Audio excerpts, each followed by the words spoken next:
Hello guys, welcome back to my channel study with Ishu. I hope आप सब लोग अच्छे होंगे। तो हम कल पढ़ रहे थे मौर्य वंश के बारे में। कुछ क्वेश्चंस कल डिस्कस किए थे, बाकी कुछ क्वेश्चंस है आज डिस्कस कर लेंगे हम।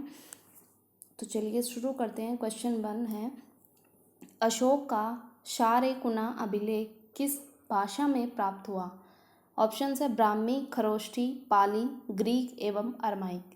तो अशोक का शारकुना अभिलेख हुआ था हमें प्राप्त ग्रीक एवं अरमाइक भाषा में। आंसर हुआ इसका डी। नेक्स्ट क्वेश्चन है, मेगस्थनीज ने भारतीय समाज को कितने भागों में बांटा था? तो मेगस्थनीज ने भारतीय समाज को 7 भागों में बांटा था। कौन कौन से थे? दार्शनिक, कारीगर, अहीर, किसान, सैनिक, निरीक्षक और सभासद। यानी कि मेगस्थनीज ने भारतीय समाज को इन 7 भागों में बांटा था। Answer C. अगला क्वेश्चन है, मौर्य वंश का अंतिम शासक कौन था? तो मौर्य वंश का अंतिम शासक था बृहद्रथ। आंसर हुआ इसका बी। और मौर्य वंश का सबसे प्रथम शासक था चंद्रगुप्त मौर्य। अगले क्वेश्चन की तरफ चलते हैं। अर्थशास्त्र में गुप्तचर को क्या कहा जाता है? जासूस, गूढ़पुरुष, नायक और महामात्य।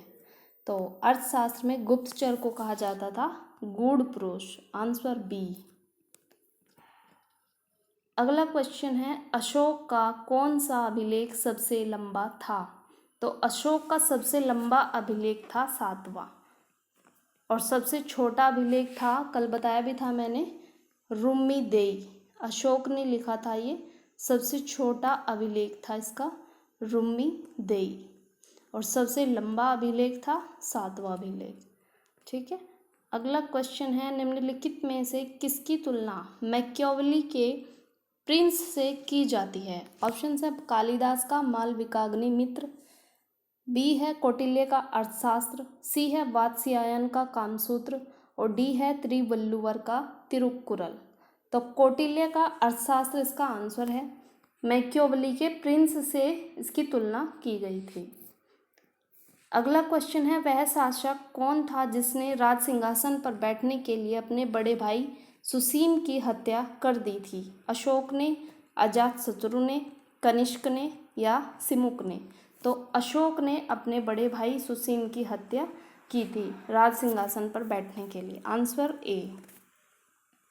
बिंदुसार ने विद्रोहियों को कुचलने के लिए अशोक को कहाँ भेजा था? स्वर्णगिरी में, तक्षशिला में, उज्जैन में या वैशाली में? तो बिंदुसार ने अशोक को भेजा था तक्षशिला में, ताकि वो वहाँ पे जाके शिक्षा ग्रहण कर सके। Answer B. अगला क्वेश्चन है, निम्नलिखित में से प्राचीनतम राजवंश कौन था? तो सबसे प्राचीनतम राजवंश था मौर्य वंश। Answer B. मौर्य वंश सबसे प्राचीनतम राजवंश कहा जाता था।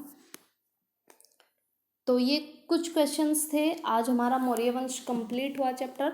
तो मैंने आपको एक क्वेश्चंस दिया था, बिंदुसार का जो नाम था किस नाम से जाना जाता था बिंदुसार को? तो बिंदुसार को अमित्र घात के नाम से भी जाना जाता था। ठीक है। अमित्र घात का मतलब होता है शत्रु विनाशक। तो ये क्वेश्चंस मैंने आपसे कल पूछा था, इसका आंसर अमित्र घात है। आई होप गाइस आपको ये पसंद आए, और अगर पसंद आए तो लाइक, शेयर और फीडबैक ज़रूर दे सकते हो आप। Thank you so much.